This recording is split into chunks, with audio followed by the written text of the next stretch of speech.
Dul Jailani bersiap dalam menyambut Hari Raya Idul Adha. Putra bungsu Ahmad Dhani dan Maya Estianti ini mengaku akan ikut berkurban sebagaimana yang rutin dia lakukan setiap tahun. Namun, pria 24 tahun ini memilih untuk tidak membocorkan detail bentuk atau jenis hewan yang akan dikurbankan. Menurutnya, ibadah adalah urusan yang bersifat pribadi dan tidak untuk dipamerkan. Bagi Dul, berkurban bukan sekedar kewajiban agama, tetapi juga sebuah tradisi keluarga yang telah diwariskan secara turun-menurun dari para leluhurnya yang selalu ia hormati. Setiap tahun selalu. Iya dong, itu tradisi. Apa ya? Alhamdulillah keluarga saya tuh disesatkan di walaupun keluarga saya nggak alim-alim amal atau nggak religius banget, tapi kita selalu belajar menghormati tradisi yang sudah diwariskan oleh para leluhur kita gitu ya. Macam Bangka, Idul Fitri, terus kita selalu mengagungkan momen itu, kumpul sebagai apa ya, sebagai tanda bahwa kita Islam. Jadi tidak tahu kalau masalah dosa pahala itu kan bersama Allah. Kita bangga gitu. Nah, Dul sendiri memaknai Idul Adha biasanya seperti apa, Dul? Idul Adha itu kan Kurban. identik dengan kurban ya, dari sejarah Nabi Ibrahim. Ya apa ya? Saya rasa kurban itu kan penting banget, hal yang nggak mudah. Jadi setiap momen kita ya selalu ingetin saya untuk korban dalam dunia gitu, dalam artian tidak ada berhasil atau tersisa tanpa pengorbanan. Cinta kalau nggak pengorbanan berarti nggak cinta.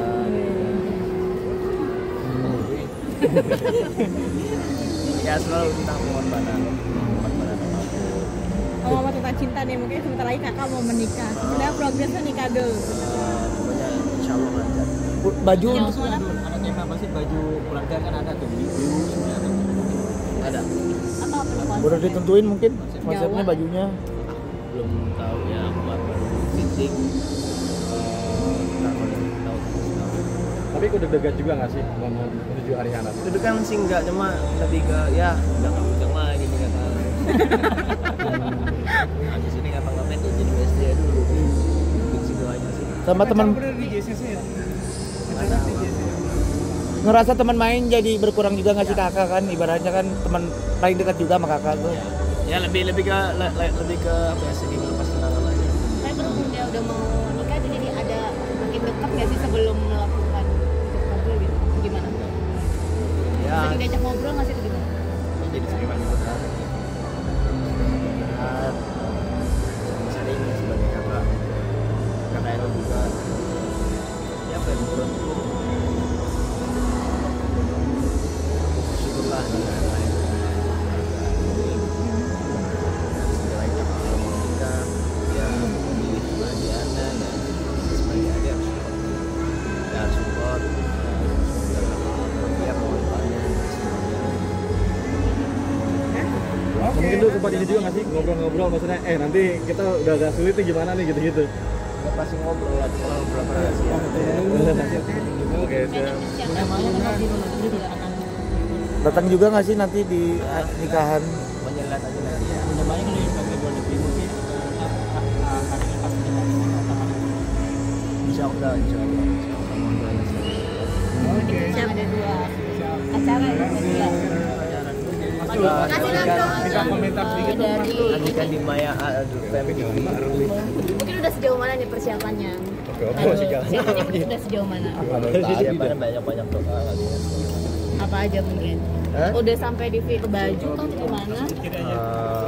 Fitting udah.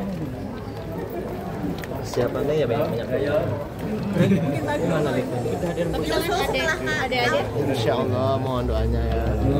Jadi ngasih kesempatan spesial gitu ngasih ada nggak sih itu gimana? Udah laki-laki Ada. mungkin nanti perform kan? Iya. Ya pokoknya lagi meeting. Insya Allah semua baik-baik aja. Nanti lihat aja kayak gimana ya.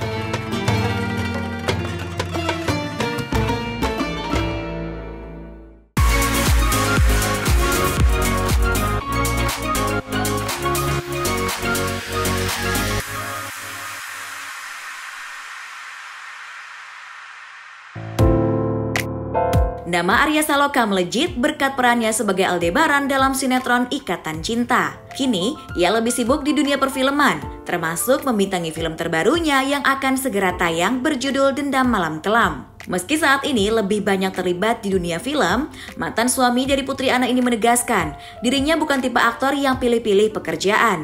Ia juga menampik anggapan bahwa dirinya kini hanya ingin fokus di film dan meninggalkan sinetron. Menurutnya, berkarya di dunia media hiburan, baik TV maupun film adalah sebuah anugerah yang patut ia syukuri. Tertekan situasinya kan memang menekan semua ya. Dari rumah, dari puslapor, semuanya tokoh-tokoh di situ menekan ke satu orang.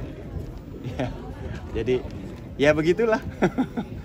Tapi dengan situasi dan kondisi lokasi syuting sendiri, ada sempat mengalami hambatan nggak sih? Karena kan ngelihatnya itu kayak toiletnya yang sedikit kotor, yang bukan sedikit lagi tapi memang kotor gitu. Enggak, alhamdulillah diberikan kelancaran semua ketika syuting, karena itu semuanya set. Jadi kami syuting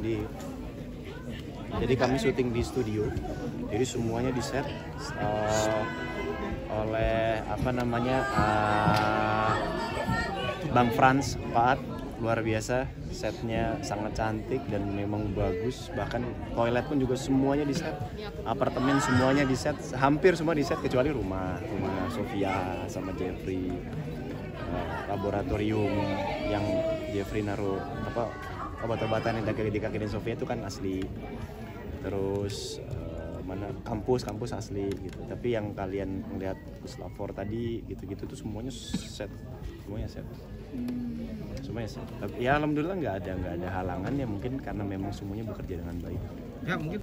Oh iya, saya sebetulnya udah langsung masuk persiapan lagi series. Tapi memang saya itu bukan orang yang pintar, bukan orang yang hebat ya. Jadi memang kadang itu butuh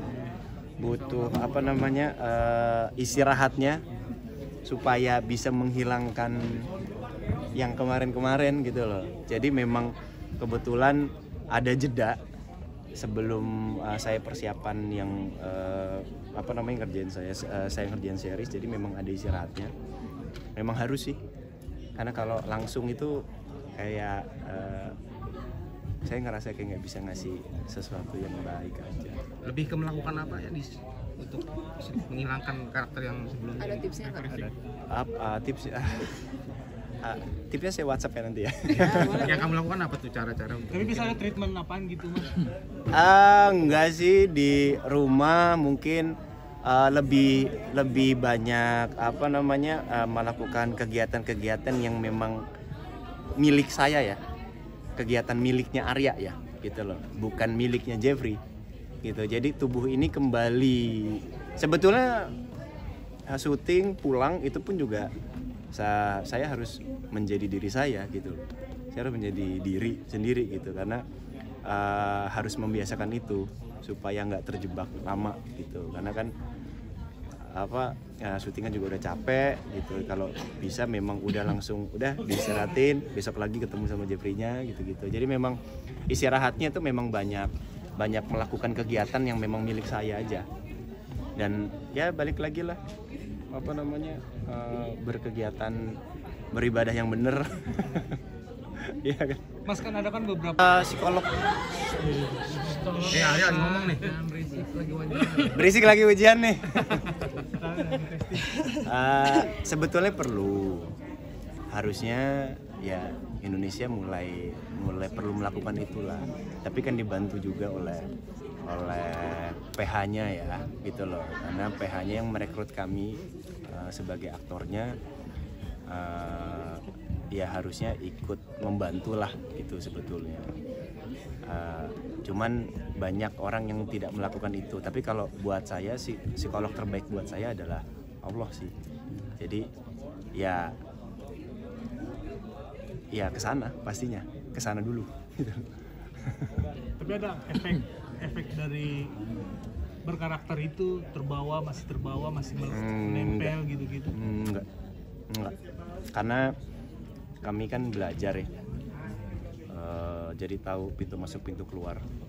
Itu harus tahu sih, setiap pemain harus tahu pintu masuk pintu keluarnya. Karena sebelum syuting saya membiasakan diri. Ini salah satu ilmu dari guru saya juga, Mas Lukman Rosadi. Jadi aktor itu punya pintunya. Jadi aku diri, aku aktor, aku peran, itu memang harus sadar itu. Kami itu harus sadar itu. Gitu. Jadi ya memakai itulah untuk masuk dan keluarnya, pintu masuk sama pintu keluar.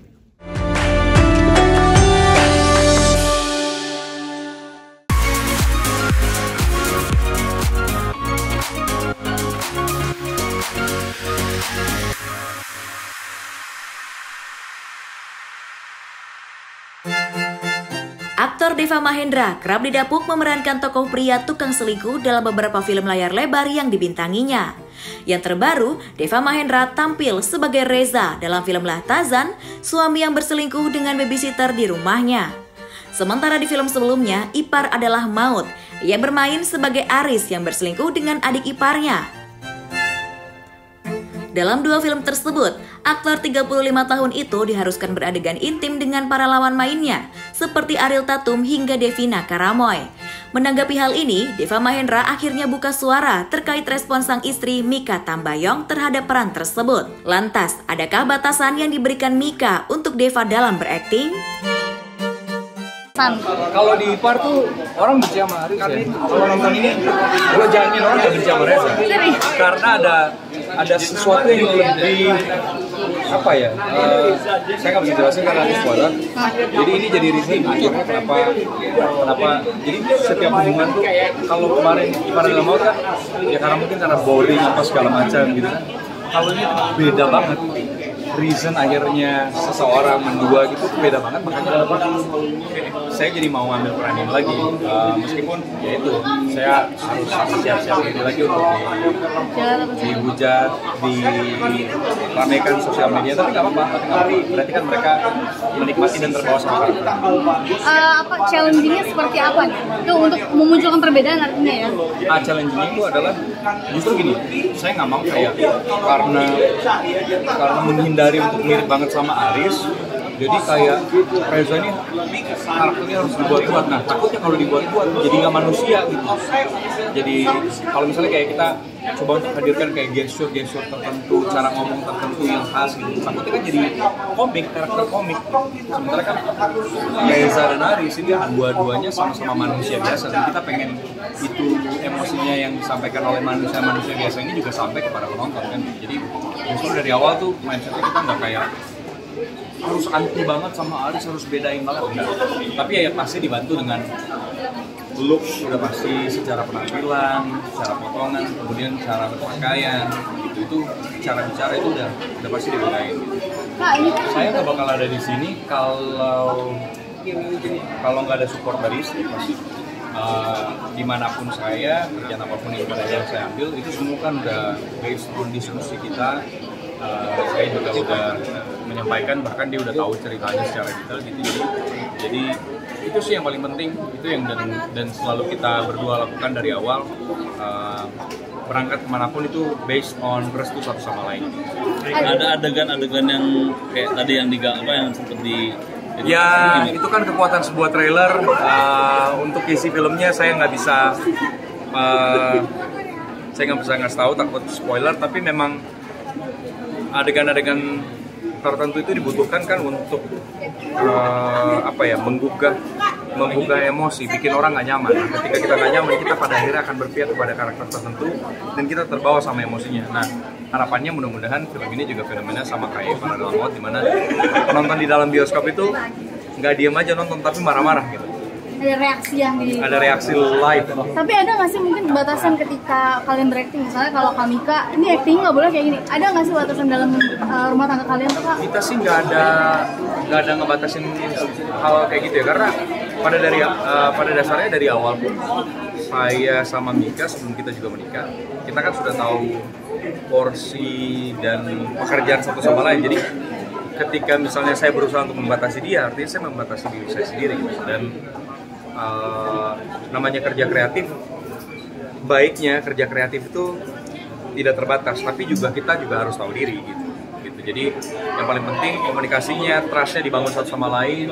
Kita mawas diri, kita tahu diri. MC kali ada dudon. Enggak. Kita ya seperti yang saya bilang tadi, bahwa komunikasi itu paling penting, trust itu paling penting. Dan lagi kita punya tradisi untuk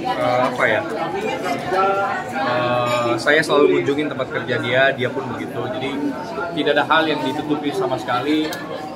Pun juga lawan-lawan main saya sebelumnya, baik itu di Ipar, baik itu di Letazan, itu semua kenal baik dengan istri saya. Jadi saya berusaha mungkin supaya semua pihak itu punya win-winnya. Berarti dikenalin dulu pas awal tuh gitu? Mereka udah kenal duluan semuanya. Caca udah pernah syuting sama Mika pernah temenan lama sama Ariel, jadi kayak udah kenal. Tapi sebagai laki-laki gitu, pelajaran apa sih yang bisa diambil mungkin dari Kak Deva? Ini kan soal rumah tangga juga ya, takut misalnya untuk menjaga diri untuk tidak menggoda segala macam. Di film Letazan ya kayaknya pelajarannya sama kayak dari Ipar juga, bahwa sekuat-kuatnya manusia, namanya manusia pasti ada batasnya, pasti ada titik lemahnya, karena kita nggak bisa, ibarat kita tuh bukan komputer yang tiap hari dinyalain, ya programnya sama terus. Manusia tuh tiap bangun pagi udah beda lagi mikirnya gitu, beda lagi prioritasnya. Jadi mawas diri aja, ingat sering-sering istighfar aja lah.